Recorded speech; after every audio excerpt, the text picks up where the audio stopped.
यहाँ पे चूंकि छेद है तो यहाँ पे एक पतला सा बीम ऑफ लाइट हमें देखने को मिलेगा, ठीक है। तो मतलब हमें एक बीम ऑफ व्हाइट लाइट चाहिए।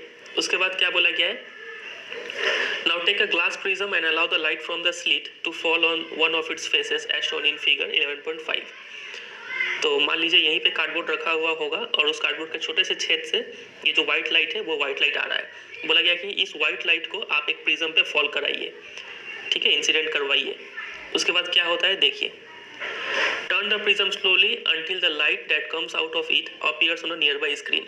फिर इस प्रिज्म को अच्छे से एडजस्ट कीजिए और यहाँ पे एक स्क्रीन रख दीजिए ताकि जो भी इमर्जेंट रे है आप उसको देख पाए। व्हाइट लाइट आया, यहाँ पे रिफ्लेक्शन होगा, फिर से रिफ्लेक्शन होगा, तो यहाँ पे किस टाइप का लाइट देखने को मिलेगा उसको आप यहाँ पे स्क्रीन लगा के देखिए।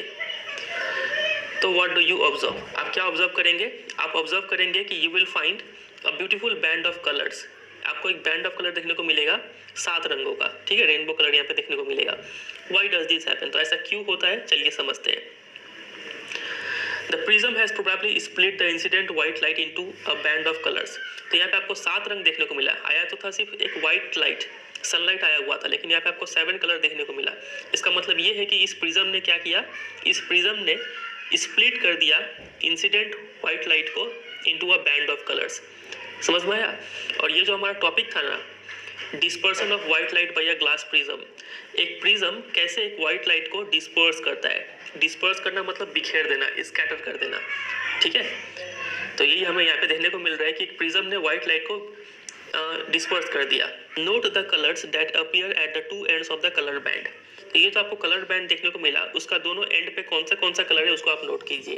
तो आप देखेंगे कि सबसे यहाँ पे टॉप में है रेड और सबसे नीचे में है वायलेट, ठीक है, और इनके बीच में भी कई सारे रंग है। तो कौन से रंग है, ये रहा। The various colours seen are violet, indigo, blue, green, yellow, orange, red, ये सब कलर है। इसको याद करने का टेक्निक सबको ही पता है, जिसको बोलते हैं वीबग्योर, VIBGYOR, ठीक है। लेकिन कुछ बच्चे ऐसे होते हैं जिसको वो क्या करते हैं, ऊपर से लिख देते हैं VIBGYOR और यहाँ पे मिस्टेक हो जाता है। आपको क्या करना है, ये नीचे से क्रम है ये, ठीक है। आपको वायलेट, इंडिगो ये सब जो लिखना है नीचे से स्टार्ट करेंगे। समझे कि नहीं समझे, चलिए।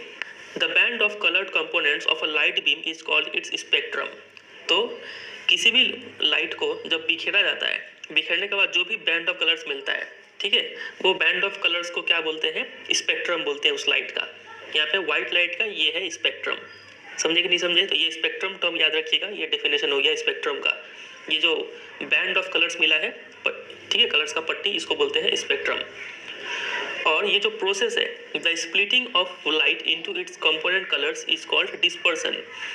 ये जो प्रोसेस है, जिस प्रोसेस से ये लाइट पूरा बिखर गया अपने 7 कंपोनेंट्स में, इस बिखरने का प्रोसेस या फिर फेनोमेनन को बोलते हैं डिस्पर्सन। बहुत इंपॉर्टेंट, याद रखिएगा, डिस्पर्सन इस फेनोमेनन को बोलते हैं। स्पेक्ट्रम यहाँ पे जो बैंड ऑफ कलर्स है उसको बोलते हैं सिर्फ, समझे। अब चलिए रीजन समझते हैं कि ऐसा हुआ क्यों।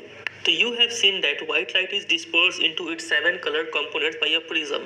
Why do we get these colors? हमने देखा कि एक white light 7 रंगों में बिखर जाता है, तो हमें ये 7 रंग क्यों देखने को मिलता है। Different colors of light bend through different angles with respect to the incident ray as they pass through a prism. Very important line है ये। यहाँ पे बोला गया है कि अलग अलग कलर के लाइट अलग अलग एंगल से बेंड होते हैं जब ये प्रिज्म से पास करते हैं। तो यहाँ पे आप देख पा रहे हैं कि रेड कलर का लाइट सबसे कम बेंड हुआ है और जो वायलेट कलर का जो लाइट है वो सबसे ज़्यादा बेंड हुआ है, ठीक है। वही यहाँ पे लिखा हुआ है the red light bends the least while the violet the most, ठीक है। Thus the rays of each colour emerge through different path and thus become distinct. इसका मतलब अलग अलग लाइट अलग अलग एंगल पे बेंड हुए हैं, जब ये बाहर निकलते हैं तो हमें अलग अलग कलर देखने को मिलते हैं। समझ रहे हैं। Thus the rays of each color emerge along different path and thus become distinct. It is the band of distinct color that we see in a spectrum. तो यही अलग अलग कलर जो हम देखते हैं स्पेक्ट्रम में होता है। अब आपके मन में एक सवाल आ रहा होगा कि ये अलग अलग एंगल पे बेंड क्यों करते हैं। हमने समझ लिया कि एक वाइट लाइट इन सब कलर से मिलके बना हुआ होता है। ये इन सब कलर देखने का रीज़न क्या है, डिफरेंट कलर्स के लाइट डिफरेंट एंगल्स पे बेंड होते हैं। अब हमें ये समझना होगा कि ये डिफरेंट एंगल पे बेंड क्यों होते हैं। तो इसका मेन रीज़न ये है कि देखिए, एक तो होता है एयर या फिर वैक्यूम, जहाँ पे एयर भी ना हो, ठीक है। यहाँ पे जो लाइट है, कोई भी कलर का लाइट हो, रेड लाइट हो, ब्लू लाइट हो, ग्रीन लाइट हो, वायलेट लाइट हो, ये सब एक ही स्पीड से ट्रैवल करते हैं। लेकिन जैसे ही कोई मीडियम आ जाए, चाहे वो पानी हो या फिर ग्लास हो, कोई भी मीडियम हो, उस मीडियम में